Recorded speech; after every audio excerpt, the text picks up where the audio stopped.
మిత్రులారా, నేను ఒక్కటే విషయం చెప్తా. మోసాలు చేసిన వాళ్ళని చేయాలన్నా, మోసాలను అడ్డుకున్న వాళ్ళని చేయాలన్నా చెప్పండి. మళ్ళీ అడుగుతున్నా, మన ఇంటి గోడకు పొక్క పెట్టి మన ఇళ్లలో అల్మారాలో బంగారం తీసుకుని పోయిన దొంగలను చేయాలన్నా, లేకపోతే మన ఇంటిని కాపాడిన వ్యక్తులను చేయాలన్నా? ఎవరిని చేయాలి?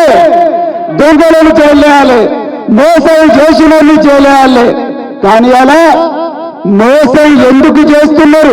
మా తెలంగాణ ప్రజల ఆస్తిని ఎందుకు కొల్లగొడుతున్నారు? మా రైతుల భూములను ఎందుకు గుంజుకుంటున్నారని అన్నందుకు ఇలా కేటీఆర్ గారి మీద అక్రమంగా కేసులు పెడుతుండే రేవంత్ రెడ్డి. ఇది వాస్తవం. మిత్రులారా, తెలంగాణలో ఎట్లా కేసులు అవుతున్నాయన్న విషయం ఒక్క నిమిషం మీకు చెప్పాలి. రోడ్డు మీద నడిస్తే కేసులు. పోయిన వారం ఏసీబీ ఆఫీసు నుంచి తెలంగాణ భవన్కు రోడ్డు మీద నడుచుకుంటూ వస్తే కేటీఆర్ గారి మీద కేసు పెట్టింది రేవంత్ రెడ్డి ప్రభుత్వం.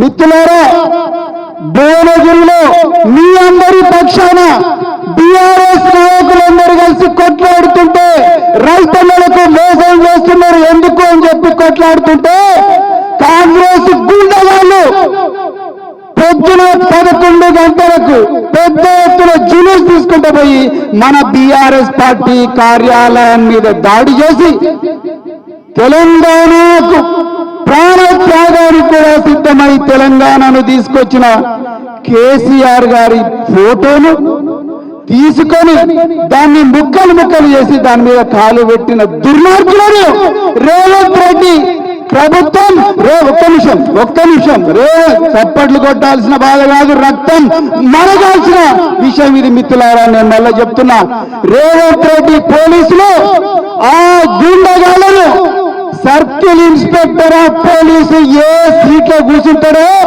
ఆ సీట్లో కూర్చోబెట్టి ఆయన లైవ్ టెలికాస్ట్ ఇచ్చేటట్టుగా ఆయనకు అన్ని సౌకర్యాలు కల్పించి వాళ్ళని ఎమ్మెల్యే క్యాంప్ ఆఫీస్ తీసుకొని పోతారు. మరి రైతన్నలకు రైతు బంధు వస్తలేదు, రైతు రుణమాఫీ జరగలేదు, రైతు కూలీలకు ఇవ్వాల్సిన 12,000 ఇవ్వడం లేదు. గురుకులాల్లో మా పిల్లలు చదువుకుందామని వస్తే 54 మంది పిల్లలకు విషాహారం ఇచ్చి చంపినని చెప్పి అడుగుతున్న పార్టీని, అడుగుతున్న సోషల్ మీడియా కార్యకర్తలను, యువకులను రాత్రికి రాత్రే 2 గంటలకు 3 గంటలకు ఇళ్లకు వచ్చి లేపుకొని పోయి జైలుకు పంపించిన దుర్మార్గమైన ప్రభుత్వం ఇవాళ కాంగ్రెస్ ప్రభుత్వం. మిత్రులారా, ఒక్కసారి ఆలోచించండి. 50 లక్షల నోట్ల గంటలతో రెడ్ హ్యాండెడ్ గా బ్యాగుతో దొరికిన వ్యక్తి జైల్లో ఉండాలి. కానీ ఇవాళ మన దురదృష్టం, ముఖ్యమంత్రి అయింది.